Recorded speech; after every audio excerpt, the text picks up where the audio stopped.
इस दुनिया में जब भी प्रेम की मिसालें दी जाती है और पुराने ग्रंथों के अनुसार ऐसा बताया जाता है कि श्री कृष्ण की बहुत रानियां थीं, जिनमें रुक्मणी और सत्यभामा उनकी सबसे मनपसंद रानी थीं।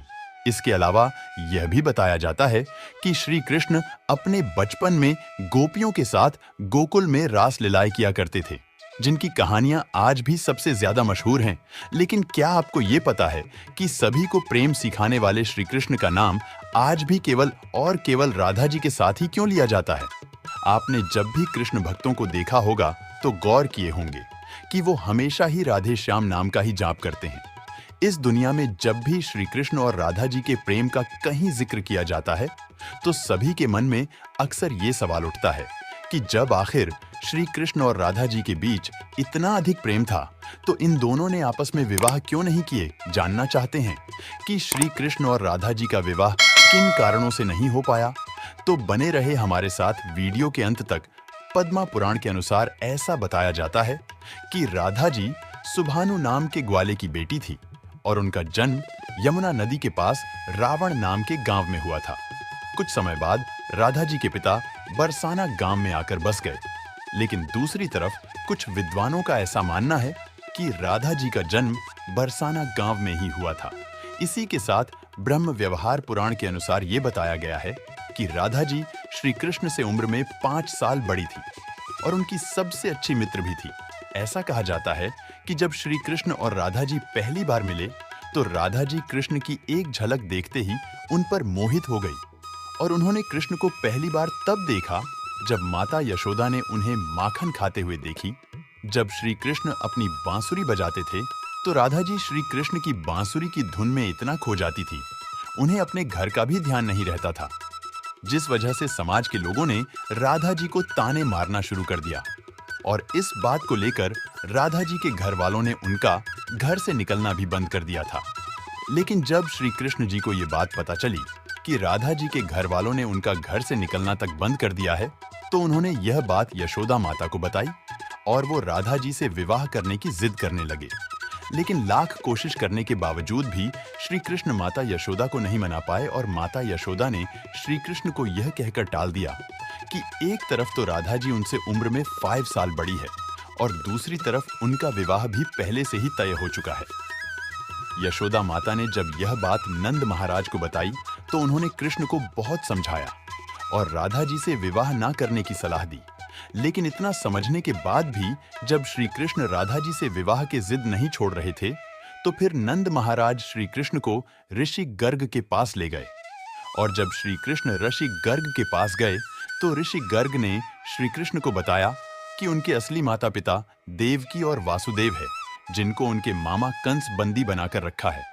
इसके साथ साथ ऋषि गर्ग ने श्री कृष्ण को यह भी समझाया कि उनका जन्म केवल पापियों का नाश और धर्म की स्थापना करने के लिए हुआ है। और जब ऋषि गर्ग ने श्री कृष्ण को उनकी वास्तविकता से परिचय कराया, तभी से राधा जी और श्री कृष्ण के बीच दूरियां पैदा होने लगी। कुछ समय बाद जब श्री कृष्ण और बड़े हुए, तो उन्हें कंस के बुलाने पर वृंदावन छोड़कर जाना पड़ा। कहा जाता है जब श्री कृष्ण वृंदावन छोड़कर मथुरा जा रहे थे, तो वो चुपके से राजा जी के घर उनसे मिलने पहुंचे गए और उनसे बिना कुछ कही उनको अपनी बांसुरी तोहफे में दे दी थी। इसके कुछ समय बाद ही श्री कृष्ण अपने बड़े भाई बलराम जी के साथ वृंदावन को छोड़कर मथुरा की ओर रावण हुए। लेकिन जब श्री कृष्ण वृंदावन को छोड़कर मथुरा चले गए, तो राधा जी उनकी यादों में फूट फूट कर रोती थी और समाज के दबाव में आकर उन्हें ना चाहते हुए भी अपने पिता के इच्छा के अनुसार किसी और से विवाह करना पड़ा था। ऐसा बताया जाता है कि श्री कृष्ण के जाने के बाद राधा जी का विवाह माता यशोदा के भाई प्राण से हुआ था और राधा जी को अपनी एक अलग दुनिया बसानी पड़ी थी। राधा जी का विवाह होने के बावजूद भी जब उन्हें श्री कृष्ण की याद आती थी, तो उस वक्त सर बांसुरी बजाकर उनकी यादों में लीन हो जाया करती थी।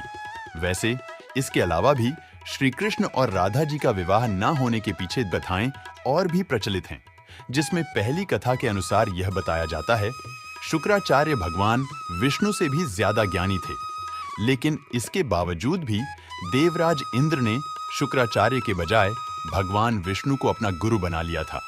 जब शुक्राचार्य ने ये सब अपनी आंखों से देखा, तो उन्होंने इसे अपना अपमान समझकर असुरों को शिक्षा देने शुरू कर दी और उनके गुरु बन गए।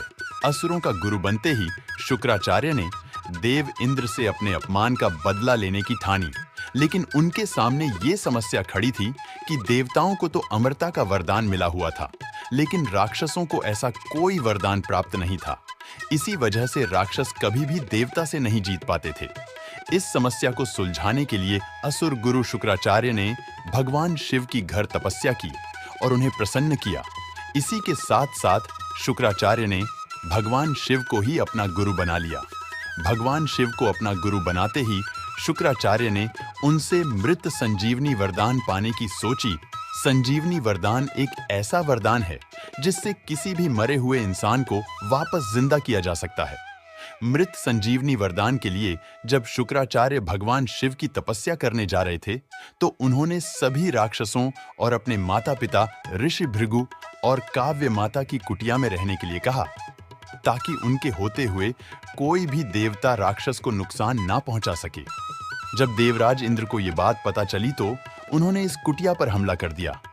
हमला होते काव्य माता ने अपनी शक्तियों से एक ऐसा कवच बनाया जिससे कि कोई भी देवता किसी राक्षस को नुकसान ना पहुंचा सके, और इस तरह से सभी देवता राक्षस से हारने लगे। ये सब देखते हुए भगवान विष्णु ने देवताओं की मदद करने के लिए अपने सुदर्शन चक्र से काव्य माता का सर धड़ से अलग कर दिया। हालांकि ऋषि भृगु ने अपनी पत्नी यानी काव्य माता को कामधेनु की मदद से वापस जिंदा तो कर लिया, लेकिन उसके साथ साथ उन्होंने भगवान विष्णु को यह श्राप दिया, तुमने भी इस धरती पर जन्म लेकर पत्नी वियोग पड़ेगा। बताया जाता है ऋषि भृगु के द्वारा दिए गए इसी श्राप की वजह से श्री कृष्ण जी का विवाह राधा जी से नहीं हो पाया था। ऐसा इसलिए क्योंकि भगवान विष्णु ने ही श्री कृष्ण की अवतार में इस धरती पर जन्म लिया था और श्री कृष्ण और राधा जी का विवाह नहीं हो पाया। यह उस समय की बात है कि भगवान विष्णु में एक राजा बनकर उसी स्वयंवर में गए और भगवान विष्णु के सुंदर रूप को लक्ष्मी जी ने उन्हें अपने पति के रूप में चुन लिया।